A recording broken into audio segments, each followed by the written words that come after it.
जत जिल्हा सांगली येथे जत पंचायत समितीच्या वतीने माजी मुख्यमंत्री यशवंतराव चव्हाण यांची जयंती साजरी।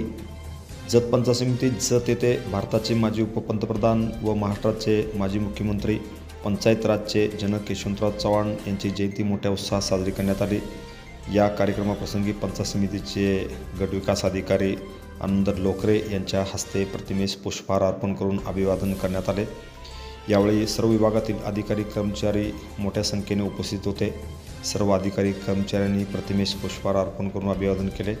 या कार्यक्रमाप्रसंगी सहाय्यक गटविकास अधिकारी मुक्तेश्वर माडगूळकर, छोटे पाटबंधारे विभागाचे उपअभियंता SD कांबळे, गट शिक्षणाधिकारी राम फरकांडे, विस्तार अधिकारी तुळशीराम संकपाळ, श्रीशैल बिराजदार, अधीक्षक सचिन चव्हाण, लिपिकवर्गीय कर्मचारी संघटनेचे अध्यक्ष संतोष गरुड, इम्रान मनेर, तिप्पण्णा हिप्परकर आदी कर्मचारी मोठ्या संख्येने उपस्थित होते। या कार्यक्रमाचे स्वागत, प्रास्ताविक व सूत्रसंचालन व आभार प्रदर्शन कॅस्ट्राईब कर्मचारी महासंघाचे सांगली जिल्हा वरिष्ठ उपाध्यक्ष माननीय RD कांबळे साहेब यांनी मानले। Press the bell icon on the YouTube and never miss another update.